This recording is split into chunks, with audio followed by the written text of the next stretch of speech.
नाशिक शहरातील सातपूर परिसरात मुक्या जनावरांवर अत्याचार केल्याची संतापजनक घटना उघडकीस आली आहे। या प्रकरणामुळे परिसरात तीव्र नाराजी व्यक्त होते। एका फिरस्ती गायीसोबत अश्लील कृत्य करून तिला इजा पोहोचवल्याप्रकरणी सातपूर पोलिसांनी संशयिताविरुद्ध गुन्हा दाखल केलाय। पोलिसांकडून मिळालेल्या माहितीनुसार 14 मे 2026 रोजी दुपारी सुमारे 2 वाजेच्या सुमारास सातपूर येथील पपाया नर्सरी परिसरातील रस्त्याच्या कडेला हा प्रकार घडलाय।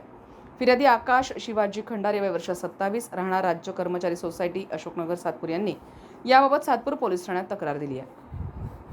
तक्रारीनुसार आरोपी काशीनाथ लक्ष्मण काशीद वय वर्ष 28 राहणार वेळुंजे त्र्यंबकेश्वर जिल्हा नाशिक यानं एका फिरस्ती गायीसोबत अश्लील कृत्य करत तिच्यावर अत्याचार केल्याचा आरोप केलाय। या घटनेमुळे परिसरातील नागरिकांमध्ये संतापाचं वातावरण निर्माण झालंय। मुक्या जनावरांवरील वाढत्या अत्याचाराबाबतच्या घटनांमुळे चिंता व्यक्त केली जाते। या प्रकरणी सातपूर पोलीस ठाण्यामध्ये भारतीय न्याय संहिता कलम 323 तसंच प्राणी संरक्षण अधिनियम कलमान्वये गुन्हा दाखल करण्यात आलाय। पोलिसांनी घटनेची गंभीर दखल घेत पुढील तपास सुरू केलाय। दरम्यान प्राणी मित्र आणि सामाजिक संघटनांनी अशा प्रकारच्या घटनांवर कठोर कारवाई करण्याची मागणी केली आहे। मुक्या जनावरांवर होणारे अत्याचार थांबवण्यासाठी कठोर शिक्षा आणि जनजागृतीची आवश्यकता असल्याचं मत नागरिकांकडून व्यक्त केलं जात आहे। भारतीय संस्कृतीत गायीला अत्यंत पूजनीय स्थान आहे। अनेक हिंदू परंपरांमध्ये तिला गोमाता म्हणून संबोधलं जातंय। धार्मिक श्रद्धेनुसार गायीमध्ये 33 कोटी देवतांचं वास्तव्य देखील मानलं जातं आणि त्यामुळे तिची सेवा आणि संरक्षण हे पुण्याचं कार्य समजलं जातं। याच पार्श्वभूमीवर मुक्या जनावरांवर होणाऱ्या कोणत्याही प्रकारच्या अत्याचाराबाबत समाजात तीव्र भावना व्यक्त केल्या जात आहेत। प्राणी मित्रांशी संवेदनशीलता आणि मानवतेनं वागणं ही प्रत्येकाची जबाबदारी असल्याची भावना नागरिकांकडून व्यक्त केली जाते। संविधान न्यूज नाशिक। काय नाव आहे तुझं? किरण निंदेकर, राहायला कुठे आहे? मुरगाव संदीप फाउंडेशनच्या घरी. नेमकं काय प्रकार घडलाय, काय सांगाल? नेमकं असं झालं, आम्ही तिकडनं पपई नर्सरीवर नेत होतो आणि तिकडनं असं मी मागं बसलेलो होतो गाडीवर.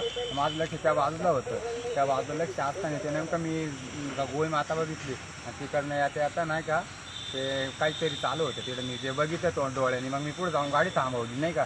गाडी थांबवल्यानंतर मग मी थांबलो की रिटर्न आलो. मग त्याची व्हिडिओ वगैरे काढल्यानंतर मग त्याला बघितल्यानंतर तो पळायला लागला. मग मी त्याला डायरेक्ट पकडलं आणि पोलीस स्टेशनला घेऊन आलो. भाऊ काय सांगाल, काय झालं? आमचा एक बजरंगी तिकडनं येत होता. त्याला एक असा मनुष्य तो गायीवर कृत्य करताना नजर आला. त्यांनी म्हणजे ज्या गाई मातेला आपण 33 कोटी देव मानतो त्याच्यावर असं कृत्य करताना पाहिल्यांना आमच्या बजरंगींनी त्याला चांगला चोप दिला आणि त्याला पोलीस स्टेशनला घेऊन आले. आमची पोलीस प्रशासनाला फक्त एकच नम्र विनंती आहे की याच्यावर कठोरात कठोर कारवाई झाली पाहिजे आणि याच्यानंतर असे कृत्य कुठं झाले नाही पाहिजे। माननीय पोलीस आयुक्तांना काय आवाहन करणार आपण? आमचं सरांचं नेहमी आपल्याला सहकार्य आहे. आम्हाला अजून एक सांगणं आहे का सर, अशा हरामखोरांना कठोरात कठोर कारवाई झाली तर आम्हाला तुमची हे होईल।